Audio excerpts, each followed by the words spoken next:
اچھا، کچھ علماء نے کہا کہ قبروں کے اوپر عمارتیں بنانے کا تذکرہ خود قرآن کے اندر آیا، خود قرآن میں آیا۔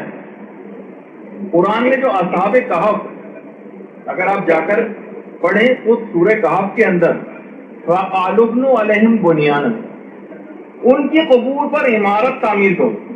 جو لوگ موجود تھے اصحاب کہف، جب دوبارہ قبروں کے اندر چلے گئے تو لوگوں نے کہا کہ ہم ان کی قبور کے اوپر عمارت تعمیر کریں گے۔ پھر کہا وَقَالَ الَّذِينَ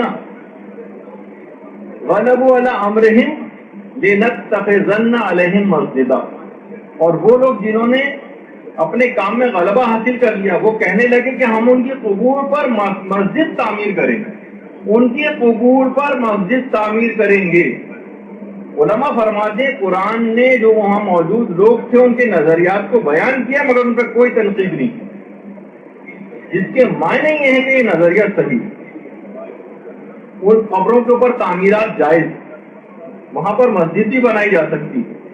یعنی اگر یہ قابل اعتراض یا حرام ہوتا تو قرآن فقط ذکر کر کے نہ رہ جاتا، قرآن کتاب ہدایت، لہذا قرآن نے ان نظریات کو بیان کر کے واضح کر دیا کہ اولیاء و صالحین کی قبور کی تعظیم کرنی ضروری ہے، ان کی قبروں کی حفاظت ضروری ہے، اور ان پر عمارتیں اور مقبروں کی تعمیر وہ بھی بالکل جائز اور صحیح۔ ورنہ خود قرآن یہ کہہ دیتا اس نظریے کو اظہار کر کے کہ ہم یہاں پر مسجد بنائیں گے، تو قرآن کو فوراً اگلی آیت میں اس بات کو منع کرنا چاہیے تھا کہ یہ نظریہ صحیح ہے، یہاں پر مسجد نہیں بنائی جا سکتی۔ فقط ان کی اس بات کو ظاہر کر کے قرآن کا اس سلسلے میں خاموش ہو جانا اس بات کی نشاندہی کر رہا ہے کہ اسلام میں چیز جائز۔ اور کتب تاریخ کے اندر ملتے کہ خود صحن کعبہ، اس میں 70 یا اس سے زیادہ تعداد کے انبیاء کے قبور کا بھی تذکرہ ہے، اختلاف روایت ہے کتنی تعداد ہے۔ خود یہ جو مسجد الحرام کا صحن ہے خانہ کعبہ کے سامنے، اس کی زمین کے نیچے 70 انبیاء کے قبور، سب وہیں پر ہی نمازیں پڑھتے ہیں۔ عین اگر دیکھا جائے ان کے نیچے کسی جگہ پر ہیں ہوں گی نا قبریں، اور اس کے اوپر تمام مسلمان وہیں پر ہی نماز پڑھتے ہیں۔ اور اسی طرح سے ہجر اسماعیل میں آپ نے دیکھا قبر کے بالکل ساتھ ہی نمازیں ادا کی جاتی ہیں۔ پیغمبر نے آج تک کبھی نہیں روکا، پیغمبر کے اصحاب نے آج تک کبھی کسی کو نہیں روکا کہ یہاں پر قبور ہیں، یہاں نماز نہ پڑھو، اس سے ہٹ کر نماز پڑھو، دور جگہ جا کے نماز پڑھو، ایسا کہیں پہ بھی نہیں۔ اور باقاعدہ حضرت ابن عمر سے جو ایک روایت ہے، کسی مسجد الخیف قبر و 70 نبی ہے۔ مسجد خیف جو ہے مینا میں، مسجد خیف، یہاں پر 70 انبیاء کے قبور، 70 انبیاء باقاعدہ متفق ہے، ہماری کتابوں میں بھی ہے، اہل سنت کی کتابوں میں آج تک کبھی کسی نے اس کے ذوق کے متعلق کوئی بات نہیں کی۔ تمام علماء نے مناسک حج میں یہ والی روایت بھی نقل کی، جو تفصیلی مناسک ہیں جس کے اندر روایتیں وغیرہ بھی اکثر علماء نقل کرتے ہیں۔ تو خود مسجد خیف یہاں پر 70 انبیاء کے قبور ہیں، اور یہاں پر 100 رکعت نماز پڑھنا، جہاں پر یہ 70 انبیاء کی قبریں ہیں، 70 سال کی عبادت کا ثواب اسے دیا جاتا ہے جو مسجد خیف میں 100 رکعت نماز پڑھنا۔ وہ اتنا رش ہوتا ہے کہ وہاں پر کھڑے ہونے کی جگہ نہیں ہوتی مینا میں، اور کہا جاتا ہے کہ فقط یہاں پر ایک تسبیح الحمدللہ کی پڑھنا خراج عراقین یعنی کوفہ اور بصرے سے جتنا خراج اس زمانے میں آتا تھا، وہ اگر سارا بھی راہ خدا میں صدقہ کر دیا ہے تو ایک تسبیح الحمدللہ کے برابر ثواب نہیں، اس سے کہیں زیادہ ہے۔ تو آپ کو سوچیں کہ مسجد خیف اور الحمدللہ سبحان اللہ اور لا الہ الا اللہ پڑھنے کے ثواب الگ، تو 70 انبیاء کے قبریں خود مسجد خیف میں ہیں اور وہاں پر اتنی نمازوں کا حکم۔ تو اچھا، اسی طرح سے حدیثوں کے اندر برادران اہل سنت کے یہاں بھی اور ہمارے یہاں بھی کہ حضرت عیسیٰ کو انتقال کے بعد پیغمبر اسلام کی جو زری ہے، جو درمیانی والی زری ہے، لیفٹ درمیان میں جو لیفٹ والا جو کارنر، یہاں پر پیغمبر اسلام کی قبر ہے، دائیں طرف 2 خلفاء کی، اور اس کے بعد یہ لیفٹ 2 جو آپ کو قبروں کی جگہ ہے یہاں پر، یہ جو زری ہے، ایک میں حضرت عیسیٰ جب امام زمانہ علیہ السلام تشریف لائیں گے،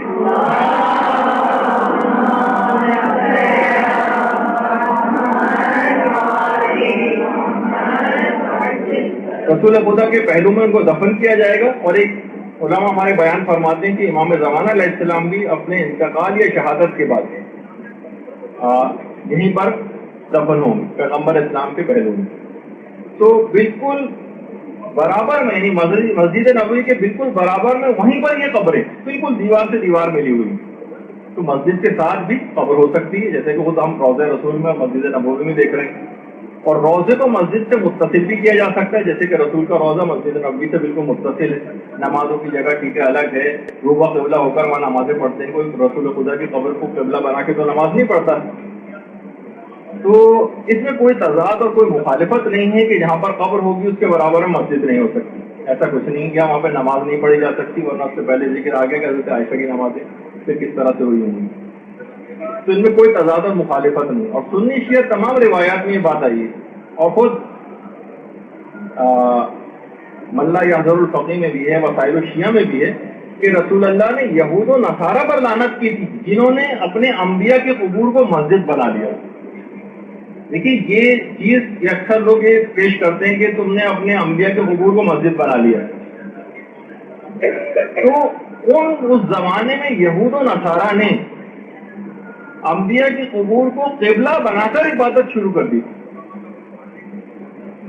دیکھیے کوئی بھی قبر کتنی ہی مقدس کیوں نہ ہو اس کو قبلہ نہیں بنایا جا سکتا، مگر کسی چیز کے سامنے سجدہ، جبکہ ہم سجدہ خدا کو کر رہے ہیں یہ حرام نہیں. دیکھیے جب سجدہ آپ کرتے ہیں کوئی نہ کوئی چیز تو سامنے ہوتی ہے.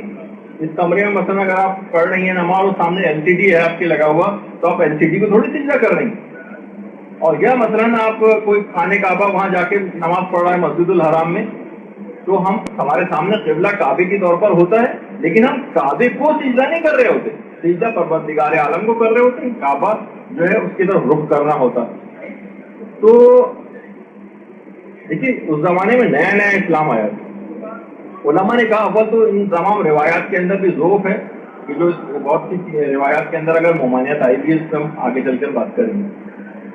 لیکن پیغمبر اگر کچھ وقت کے لیے ہم اس کو صحیح مان بھی لیں تو علماء فرماتے ہیں پیغمبر اسلام کو اس بات کی تشویش تھی کہ یہ قوم جو تھی یہ بت پرستی کی عادی رہی. ابھی نیا نیا اسلام اس نے قبول کیا، کہیں ایسا نہ ہو کہ پرانے بت پرستی کے طور طریقوں پر واپس چلے گئے. تو بہت سے احکام پیغمبر نے اس زمانے کے لوگوں کو مصلحت کو سمجھتے ہوئے وقتی طور پر دیے، لیکن جب وہ بت پرستی کا خطرہ ٹل گیا اور باقی نہیں رہا تو پھر اس کے بعد وہ ممانعت بھی ختم ہو گئی. اکثر علماء اہل سنت بھی اس بات کے قائل. اچھا دیکھیے پہلے زمانے میں قبیلوں میں کچھ مسابقت بھی پائی جاتی تھی، آپس میں بڑا کمپٹیشن ہوتا تھا. الحاق متکاثر حتی زرتم المقابر، وہ اپنے مردوں پر بھی فخر و وباہت کا اظہار کرتے تھے. عربوں میں ایک رواج تھا. دیکھیے بہت سے لوگ اپنی دولت کے اعتبار سے اپنے مردوں کو عام لوگوں کے لیے یعنی بالکل عام سے افراد ہیں، لیکن کیونکہ اپنے فخر و وباہت کا اظہار کرنا مقصد ہے. آج بھی کتنے ممالک کے اندر امیر کبیر افراد اپنے مردوں کے لیے اتنے بڑے بڑے اور عالیشان محل نما جو ہے وہ مقبرے بنا دیتے ہیں عام افراد کے لیے، اپنی دولت کے اظہار کے لیے، اس کے شان و شوکت کے اظہار کے لیے، اپنے بڑے عہدوں کے اظہار کے لیے بڑی بڑی عمارتیں وہ بن جاتی. بہت سے لوگ تو یہ کرتے ہیں کہ مردہ رہے اس کے ساتھ اس کی قبر میں اپنے شان و شوکت کے اظہار کے لیے کمپیوٹر بھی رکھا جا رہا ہے اور ڈریسنگ ٹیبل بھی رکھی جا رہی ہے اور صوفے بھی رکھے جا رہے ہیں. ہونا یہ نہیں یہ ہے. اس زمانے میں بھی بعض اوقات یہ عربوں کے اندر جو ہے اپنے مردوں پر فخر و وباہت کی مسابقت پائی جاتی ہے، یعنی کمپٹیشن ہوتا تھا. تو اگر یہ سب کچھ ہونے لگے گا اور اس پہ بڑی بڑی عمارتیں بننے لگیں گی تو عام آدمیوں میں طبقاتی نظام ہونے لگے گا. پیغمبر اسلام اسلام نے بھی اس بات کو پسند نہیں کیا کہ اس طرح کے طبقات مردوں کے سلسلے میں پیدا ہو جائیں. صرف بزرگان جو انبیاء ہیں، اولیاء ہیں، ائمہ ہیں، بڑے بڑے علماء ہیں جن کی تصاویر آپ نے اس سے پہلے دیکھی، ان کی قبور پر تو گنبد قبے وغیرہ بنائے جا سکتے ہیں، لیکن عام آدمیوں کے لیے پیغمبر نے اس کو روکا اس زمانے میں، اس رجحان کو، ورنہ ایک ٹرینڈ جنم لے لیتا کہ عام آدمیوں میں شان و شوکت اور عمارت کا اظہار قبور کے ذریعے بھی کیا جانے لگتا. دیکھیے آج بھی بہت ساری چیزیں ایسی ہیں. ایک صاحب کو ایک زمانے میں میرے پاس فون آیا کہ میری والدہ کا انتقال ہو گیا اور ہاسپٹل کا بھی بہت قرضہ ہے، مجھ پر بہت ڈیزرونگ ہوں، لیکن مجھے فوری طور پر سوئیں کی مجلس کیونکہ میں نے فلاں مشہور ذاکر دین سے پڑھوانی ہے ورنہ خاندان میری ناک کٹ جائے گی، اور اس نے 50,000 روپے مجھ سے ڈیمانڈ کی. تو مجھے 50,000 روپے کہیں سے قرضہ دلا دے جبکہ ہاسپٹل کا قرضہ بھی موجود. فخر و وباہت کا اظہار مردوں کے ذریعے. تو عربوں میں بھی دیکھیے مردوں پر فخر کا اظہار کیا. اگر یہ رجحان فروغ پا جاتا تو ہو سکتا ہے کہ اس زمانے میں لوگ ان اجازتوں سے ناجائز فائدہ اٹھانے لگے. دیکھیے بہت ساری چیزیں ایسی ہیں کہ مثلاً بہت سی مراسم عزاداری کو بھی اگر شتر بے مہر کی طرح آزاد چھوڑ کر عام لوگوں کے ہاتھ میں دے دیا جائے، علماء دین جو کہ سمجھ سکتے ہیں کون سی رسم کس طرف لے جا سکتی ہے. جیسے کہ آپ نے دیکھا کہ لوگوں نے اس کے خلاف ایک بکروں کا خون پینے والا جو ایک سلسلہ شروع ہو گیا، لیکن کیا ہے کہ یعنی قوم نے بہرحال ایک اسٹرانگ ریئیکشن شو کیا، اور ایک آدھ دفعہ کے واقعے کے بعد پھر وہ کام نہیں ہوا. تو کسی بھی انحراف کو بہت شروع میں روکنا ہوتا.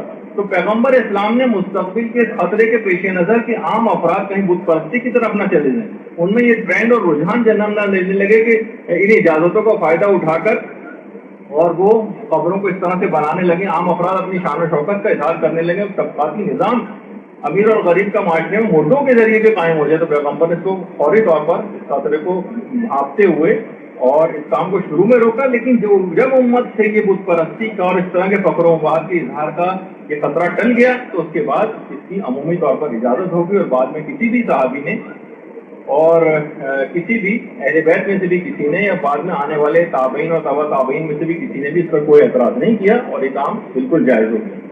تو دیکھیے بزرگان کی جو قبریں ہیں یہ شاعر خدا، شاعر کا احترام اصل میں خدا کا احترام. جس طرح ایک ملک کے سفیر کا احترام اس ملک کا احترام شمار کیا جاتا ہے، کسی کے ملک کے پرچم کا احترام اس ملک کا احترام شمار کیا جاتا ہے، بادشاہ کا قاصد جو کوئی خط لے کر آتا ہے اس کا احترام بادشاہ کا احترام سمجھا جاتا ہے. یہی وجہ ہے کہ پہلے زمانے جب ایلچی کوئی خط لے کر آتے تھے اور ایلچی کو قتل کروایا جاتا تھا تو اعلان جنگ اس بات کو سمجھا جاتا تھا، کیونکہ اس کا مطلب ہے کہ بادشاہ کا انہوں نے احترام نہیں کیا. ایلچی کا قتل کرنا اعلان جنگ سمجھا جاتا تھا. قیصر روم نے جب خط پھاڑا تھا پیغمبر اسلام کا، پیغمبر نے مختلف خطوط روانہ کیے تھے، قیصر روم کے پاس گیا تو اس نے توہین آمیز انداز میں خط کو پھاڑ دیا، جس کا تذکرہ ایک اگلی ہماری جو گفتگو ہوگی اس میں بھی آئے گا. تو توہین رسول تھی، کھلم کھلا توہین رسول تھی. اس میں صرف کاغذ کا ٹکڑا نہیں پھاڑا تھا بلکہ پیغمبر کی توہین کی تھی. تو پیغمبر نے اس کے لیے بد دعا بھی کی تھی کہ خدا اس کی حکومت کو ٹکڑے ٹکڑے کر دے. تو بہرحال آپ نے یہ دیکھا کہ یہ چیزیں کہ اگر ہوتا ہے کہ بھائی صرف کاغذ کا ٹکڑے تو پھاڑا ہے، کون سی ایسی کوئی پریشانی والی بات نہیں، ایسا نہیں تھا مطلب. تو آج تک دیکھیے کسی صحابی نے بھی، کسی تابعی نے بھی، کسی تبع تابعی نے بھی، متقدمین، متاخرین، متاخر المتاخرین علماء، کسی نے بھی حتیٰ کہ پانچوں مسالک میں سے 4 مسلک اہل سنت کی اور ہمارا مسلک جو ہے، کسی نے بھی ان کو ڈھانے کا اور منظم کرنے کا آج تک کبھی فتویٰ نہیں دیا. نہ بے حرمتی کی، نہ توہین کی، نہ بوسہ دینا قبروں کو شرک قرار دیا، نہ ان کو ہاتھ لگانا شرک قرار دیا، نہ چومنا شرک قرار دیا. صرف ایک ٹولہ 1000 سال بعد نمودار ہوتا ہے اور ایک نیا دین ایجاد کرتا ہے. اور یہ فقط ہم یہ بات نہیں کہہ رہے، خود علماء اہل سنت یہ بات جو ہے وہ کہہ رہے ہیں. اور آپ تھوڑا سا اس کے متعلق کچھ سن لیجئے کہ اور غور سے سنیے گا اس سلسلے میں جو نظریہ ہے. جب قبر پکی کرنے کے بارے میں مانے تو مقبرے بنانے کے بارے میں کیا وضاحت ہے؟ کیوں بزرگوں کے مزارات اس بھی بنائے جاتے ہیں؟ کیا یہ درست ہے؟ ہاں، جو قبر پکی کرنے کی ممانعت ہے اس پر 2 ویوز ہیں. بعض سب یہ کہتے ہیں کہ یہ اوپر جو بنا ہوا ہوتا ہے یہ قبر ہے. بعض علماء نے کہا اس پر اختلاف ہے. بعض کہتے ہیں کہ قبر اس کو نہیں، اس کو تعویذ کہتے ہیں، یعنی قبر کا نشان کہتے ہیں اس کو. قبر عربی زبان میں حقیقت میں وہ جگہ ہے زمین کھودنے کے بعد جہاں میت کو رکھا جاتا ہے. نیچے گڑھا کھود کر دائیں طرف ذرا آگے نکال کر جیسے بند کرتے ہیں نا اینٹوں سے، تو اینٹوں سے بند کرنے کے نیچے زمین کا جو حصہ ہے علماء عرب کے کہتے ہیں کہ قبر وہ ہے. اوپر تو علامت ہے، نشان، پہچان کے لیے کہ یہ قبر پر ہے. تو جس میں میت رکھا جاتا ہے وہ قبر ہے. وہ ہر کوئی کچا رکھتا ہے اور حکم اس کا ہے کہ وہ کچی رہنی چاہیے. باقی اوپر کا جو نشان ہے تعویذ کا، یہ اس کی پختگی کے لیے، نشان کے لیے، علامت کے لیے کہ بعض گرد مٹ جاتی ہے، یہ کرنے میں بعضوں نے کہا مباح ہے. بعض اس کو ترجیح دیتے ہیں، بعض ترجیح نہیں دیتے، بعض مباح کہتے ہیں. تاہم اس میں گناہ نہیں ہے. جو گناہ کا عمل ہے وہ یہ کہ نیچے زمین کے جو کھودی جاتی ہے وہ پکی نہ ہو، اندر اس کو سیمنٹ نہ کیا جائے، وہ کچا رہو، کیونکہ مردہ جسم جہاں رکھا جا رہا ہے زمین میں اس کو پختہ کرنے کی کوشش نہ کریں. بس یہ بات. باقی جو چیزیں وہ پھر اس کے لیے پرمیسیبل، مباح ہو جاتی. حرج نہیں. حضور اسلام کا اپنا مزار اقدس 1400 سال سے امت نے پہلی صدیوں میں ڈیل کیا ہے نا. مزار پاک، اونچی قبر مبارک بھی حضور کی. سیدھا آپ فوٹو دیکھتے ہیں کہ سیدھا صدیق اکبر، سیدھا فاروق اعظم پر خلاف بھی ہے. وہ تو پاکستانی نہیں نہ کرتے، وہ تو سارے زندگی عرب لوگ ہی رہے ہیں نا جو تو ڈیل کرنے والے تو عالم عرب میں. اور یہ صرف پاک انڈیا کا معاملہ نہیں، آپ عراق جائیں تمام مزارات اسی طرح. پہلے عراق کا عقیدہ بھی یہ ہے. شام جائیں تمام مزارات شام میں اسی طرح. میں تو جاتا ہوں، میں تو دیکھتا رہتا ہوں. پہلے شام سیریا کا عقیدہ بھی یہ ہے. ایران میں جائیں ان کا عقیدہ بھی یہ ہے. مصر میں جائیں، میں مصر سے ہو کے آیا ہوں، امام شافعی کا، سیدہ نفیسہ کا، بڑے بڑے اکابر اولیاء اللہ کے سب کے مزارات اسی طرح جیسے پاکستان انڈیا کا رواج ہے. ان کا عقیدہ بھی یہ ہے. میرا مقصد بات کا یہ ہے کہ ترکی جائیں، مولانا روم اور ابو ایوب انصاری رضی اللہ، فوٹو دیکھیں نا مزارات کے، ان کے بھی مزارات گنبد کے ساتھ اسی طرح. تو جو لوگ یہ کہیں ان سے کہیں کہ یہ آپ ہی کا عقیدہ ہے، باقی سارا عالم عرب ایک سعودی عرب کو چھوڑ کر. اور سعودی عرب کا بھی یہ تازہ 70 سال کا عقیدہ ہے کہ مسمار کی ہیں قبریں. 70-75 سال پہلے تک وہاں بھی مزارات اور گنبد ہوتے تھے، پورے 1400 سال سے. پرانی فوٹوز ہیں. حضرت فاطمہ زہرا کا مزار اور گنبد تھا، عثمان غنی رضی اللہ تعالیٰ عنہ کا مزار گنبد تھا، حلیمہ سعدیہ کا تھا، اہل بیت اطہار کا تھا. تو یہ گرائے ہیں. حضرت آمنہ کا تھا. پرانے فوٹو موجود ہیں کتابوں میں. تو یہ بھی جب 25-24 میں یہ اقتدار پر آئے، پھر 40s میں تو بلڈوز کیے ہیں اب. تو وہ عقیدہ جو 70 سال میں اب آیا ہے وہ درست ہے، یہ سعودی عرب میں جو 1400 سال اس سے پہلے رہا ہے وہ درست ہے. بڑی سمپل بات. بعض لوگ کہتے ہیں دیکھو جی اسلام عرب سے شروع ہوا، سعودی عرب اس مکہ مدینہ سے، ان کی بات ماننی چاہیے. تو اسلام 70 سال میں ابھی شروع ہوا یا 1400 سال پہلے شروع ہوا؟ یہ جو انہوں نے چینجز کی ہیں یہ تو اس اقتدار میں سعودی گورنمنٹ کے قیام کے بعد نئی چیزیں لائے ہیں. ان سے پہلے کیا تھا؟ صدیوں تک وہ وہی طور طریقہ تھا جو آپ کا ہے. اور یہی آج عالم عرب میں ہے، عالم عجب میں ہے. میں نے آپ کو فلسطین کا بتایا، اردن میں بتایا، سارے ملک دنیا بھر میں جہاں جائیں تو سب کا عقیدہ یہی. کچھ لوگ سعودی عرب کے زیر اثر ابھی پیدا ہوئے صدی، اس موجودہ صدی کے اندر کچھ گلف میں آ گئے، کوئی سعودی عرب میں، کچھ پاک اور انڈیا میں. انہوں نے ایسے مسائل اور فتنے چھڑے ہیں کہ اسلام میں یہ نہیں، یہ نہیں، یہ نہیں. انہیں کہیں کہ یہ تمہارا پوائنٹ آف ویو پورے عالم عرب اور عالم اسلام میں بھی ایکسیپٹیبل نہیں ہے. پوری دنیا اسلام کے علماء آج بھی ان کی بھاری اکثریت 90%، مور دین 80% اسی عقیدے اور طور طریقے پر قائم ہے. وہاں بھی علماء ہی رہتے ہیں، محدثین ہیں، شارحین ہیں، اکابر ہیں. تو ایک ہی پوائنٹ ہوتی ہے. تو آپ نے دیکھا کہ صرف ہم ہی اس نظریے کے حامی نہیں ہیں، بلکہ علماء اہل سنت بھی اسی بات کے قائل ہیں. اس سے ایک مخصوص ایک چھوٹے سے ٹولے کو چھوڑ کر جس کا بھی ہم بار بار تذکرہ کر رہے ہیں. اچھا پھر ہم ان سے یہ کہتے ہیں کہ صرف یہی ایک چیز حرام تھی؟ کتنے اور ایسے حرام ہیں. کل تک آپ تصویر کو بھی حرام کہتے تھے، اور آج ہر مفتی ٹی وی پر آ رہا ہے اور اپنی تصاویر کھنچا رہا ہے اور اخبارات کے اندر تصویریں آ رہی ہیں. تو آپ خود اگر آپ دیکھیں تو امر بالمعروف اگر آپ کو کرنا ہے تو سب کو امر بالمعروف کریں نا. بعض اوقات تو خود بادشاہ وہاں پر آتا ہے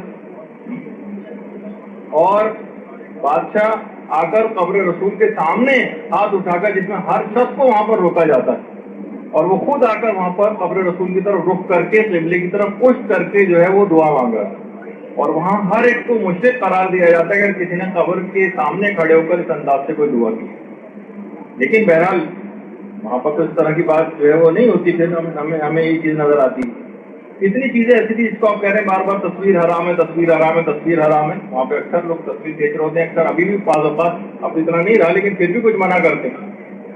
ہمارے مولانا غلام علی وزیری صاحب جب گئے تھے اور جنت البقیع میں اس نے کہا تھا کہ تصویر کیسی حرام ہے، تو انہوں نے کہا، مولانا سے یہ بات سنی اور اس کے بعد اپنی جیب سے نوٹ نکالا اور کہا کہ اس تصویر کے متعلق کیا خیال ہے آپ کا.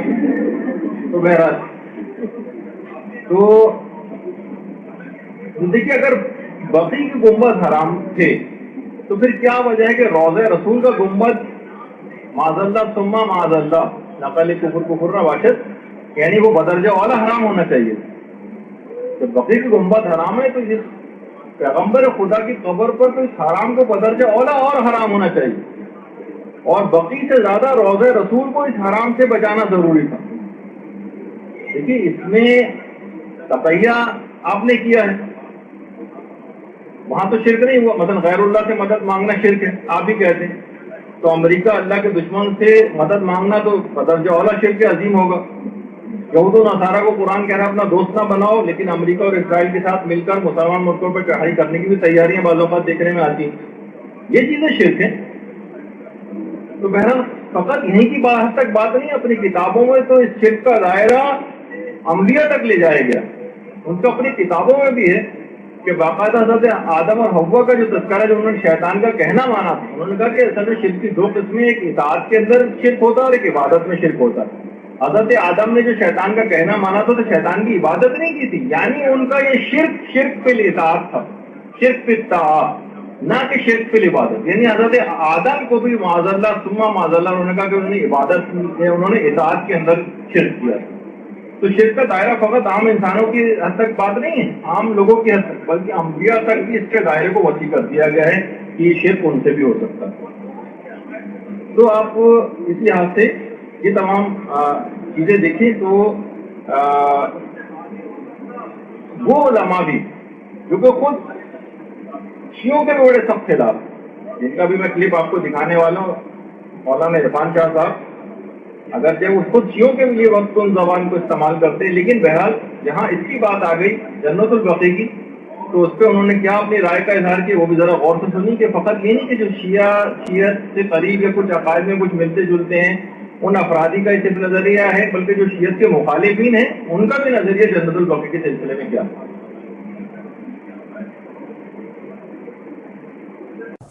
کہ کچھ عرب ممالک میں مزارات کو منہدم کیا گیا، تو اس حوالے سے آپ تھوڑی تاریخی روشنی اگر ڈال دیں کہ کن مزارات کو منہدم کیا گیا اور ان کی بے حرمتی کیوں کی گئی اور اس کی شرعی حیثیت کیا ہے جو بندہ مزارات کی بے حرمتی کرے۔ کہ پچھلے 150 سال پونے 200 سال سے پہلے کبھی یہ مسلمانوں میں جو مسلمان پہلے گزر گئے جی، ان کا یہ متفقہ طریقہ تھا، سبحان اللہ۔ لیکن بعد میں کچھ نام نہاد مسلمان جو کلمہ کو تو ہیں ہی، کلمہ پڑھتے ہیں، لیکن آپ کو پتہ ہے کہ کلمہ پڑھنے کے بھی کئی معیار ہیں، وَمِنَ النَّاسِ مَن يَقُولُ آمَنَّا بِاللَّهِ وَبِالْيَوْمِ الْآخِرِ وَمَا هُم بِمُؤْمِنِينَ۔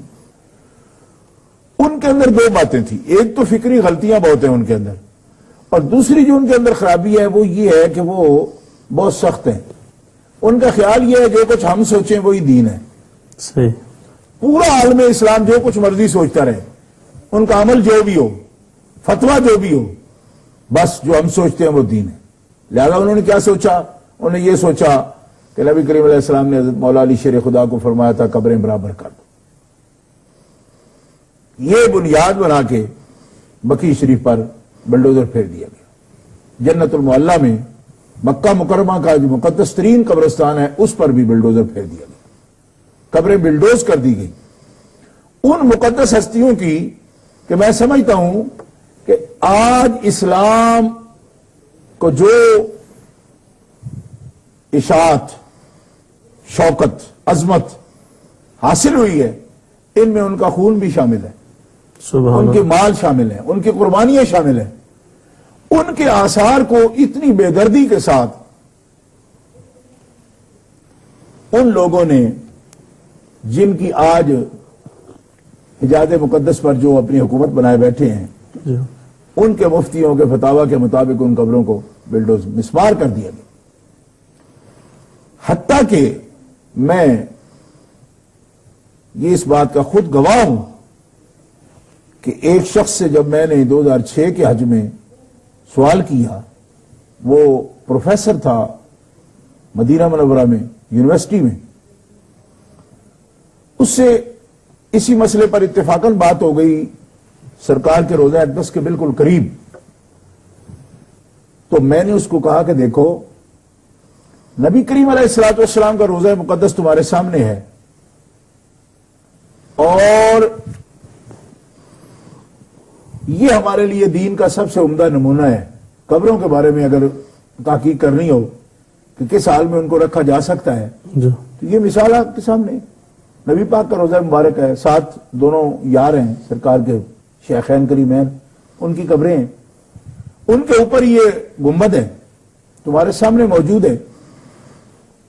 تو جس ہستی کا گنبد مبارک بنایا جا سکتا ہے، ان کی بیٹی کا گنبد شریف رکھنا یا پردہ رکھنا ان کی قبر کا، یہ کیسے حرام ہو سکتا ہے؟ میں نے براہ راست یہ سوال کیا، تقریباً 15-20 آدمی یہاں اس علاقے کے UK سے تعلق رکھنے والے بھی وہاں موجود تھے، جی ان کے سامنے میں نے اس کو کہا جواباً اس بدنہاد شخص نے، آج بھی دل میرا خون کے آنسو ہوتا ہے، جواباً اس نے کوئی 15-20 مسلمان جو میرے ساتھ تھے وہ گواہ ہیں اس بات کے، اس نے یہ کہا اس گنبد کو بھی ہم جائز نہیں سمجھتے۔ استغفر۔ تو میں نے کہا اچھا جائز نہیں سمجھتے تو پھر رکھا کیوں ہے؟ ان کو جو گرا دیا ہے، تو کہنے لگا کہ تم جیسے جو لوگ ہیں انہی کا ہمیں خطرہ ہے کہ اس کا بہت زیادہ احتجاج کریں گے۔ اچھا، ایک تو مجھے اس کی سوچ پر بہت رنجیدہ ہوا میں، لیکن ایک بات کی میرے دل میں خوشی بھی ہوئی کہ عاشقان مصطفیٰ اگرچہ بہت منظم نہیں ہیں، بکھرے ہوئے ہیں، لیکن اس کے باوجود ابھی تک بھی ان گستاخوں کے دماغوں پر ان کا اتنا دبدبہ موجود ہے کہ محسوس کرتے ہیں کہ ہم کہیں شاید منہ دکھانے کے نہ رہیں۔ لیکن میں اس کو پھر بھی احساس دلایا، میں نے کہا یہ کوئی تمہاری مہربانی نہیں ہے۔ کیوں؟ کہ ہمارے احساسات اسی طرح مجروح ہیں، واللہ العظیم میں قسم اٹھا کر یہ بات کہتا ہوں کہ میں نے اس کو بھی یہ بتایا، میں نے کہا ہمارے احساسات اسی طرح مجروح ہیں کہ معاذ اللہ اگر تم گنبد خطرہ کے ساتھ ایسی کوئی حرکت کرتے تو جتنے دل ہمارے رنجیدہ ہوتے اس سے کوئی کم رنجیدہ اس بات پر نہیں ہے کہ رسول خدا کی بیٹی کی قبر انور کو اگر ننگا کر دیا گیا ہے اور قبر رکھی نہیں گئی۔ یعنی دیکھیں جس قدر نازک تعلق ہمارا ایک امتی کا اور ایک عاشق کا نبی کریم علیہ السلام کے ساتھ ہے، اس تعلق میں جو احساس، جو لطافت اور نزاکت ہے، سبحان اللہ، میں یہ سمجھتا ہوں کہ حضرت خاتون جنت کے بارے میں ہر اس مسلم کے احساسات اتنے ہی لطیف ہیں، اس حیثیت سے کہ اللہ کے رسول تو صرف آپ ہی ہیں ہمارے آقا، سبحان اللہ، مگر جتنا قریب ہے حضرت سیدہ خاتون جنت آپ کے، میں اس بارے میں کچھ بیان نہیں کر سکتا۔ وہ نبیہ نہیں ہے، نہ اللہ تعالیٰ نے عورتوں کو نبی بنایا، مگر ہمارے آقا کے جگر کا ٹکڑا ہے وہ۔ سبحان اللہ، احادیث صحیحہ میں یہ موجود ہے۔ موجود ہے۔ تو جس شخص کو سرکار سے کچھ شرم آتی ہو کہ آپ کی ہم ایسی انسلٹ نہیں کر سکتے، آپ کے روزہ اطہر کی بھی، ایسے شخص کو ضرور حضرت سیدہ عائشہ صدیقہ طیبہ طاہرہ ام المومنین صدیقہ بنت صدیق، سبحان ان اللہ، کی قبر انور کو گراتے بھی شرم کرنی چاہیے تھی۔ حضرت خدیجۃ الکبریٰ الاماں، پہلی ماں، کہف امن و امان، سبحان اللہ، جیسے کہ کہف ہوتے ہیں نا جا جو کہ پناہ بن جاتی پناہ ہے، بن جاتی، سبحان اللہ، تو اعلی حضرت مولانا شاہ احمد رضا فرماتے ہیں کہ وہ پہلی ماں ہے مومنوں کی جو اسلام کے لیے کہف کا درجہ رکھتی ہے، سبحان اللہ، کہف امن و امان، جس نے امن و امان فراہم کیا ہے اسلام کی غربت میں غربا کو۔ غربا، واہ، ان کی قبر انور کو جب بلڈوزر کا، یعنی میں سمجھتا ہوں کہ وہ جس سے وہ کرش کرتے ہیں چیزوں کو، ایسی چیز لگائی گئی تو اس منافق کا دل کیا کانپا نہیں جس نے یہ حکم دیا، اور وہ بھی یقیناً منافق ہے کہ جس نے یہ حرکت کی اور اس کے دل کے اندر کوئی خیال نہیں آیا۔ دیکھیے یہ کوئی کنکریٹ کی چیز نہیں ہے، نہیں ہے، صحیح بات، اس کا تعلق تو مومن کے احساسات سے ہے، اس اللہ، کے جذبات سے ہے، اس کے ایمان سے ہے اس کا تعلق۔ اس کو اس انداز سے مت دیکھیں، یہ قبریں کچی بھی کیوں نہ ہوں، خدا کی قسم 100 منزلہ محلات جو ہیں وہ اس کچی قبروں کی جو عظمت ہے اس کے سامنے ہمیں وہ بالکل بونی وہ بلڈنگیں نظر آتی ہیں۔ کیوں؟ کہ عظمت تو مکین کی ہے، مکین، جو وہاں تشریف فرما ہے اس کی عظمت ہے، لیکن جس حالت میں ہمارے سے پہلے مومنین نے ان کو رکھا، جس عظمت کے ساتھ رکھا، سبحان اللہ، جی آج بھی وہاں شاہی قبرستان میں تو آداب اور رکھے گئے ہیں۔ وہ کون شاہ ہیں جن کی قبروں کو محفوظ رکھنے کے لیے صرف جو گیٹ بنائے گئے ہیں وہی بڑے بڑے محلات کے برابر ہیں، اور اندر کون سلائے ہوئے ہیں؟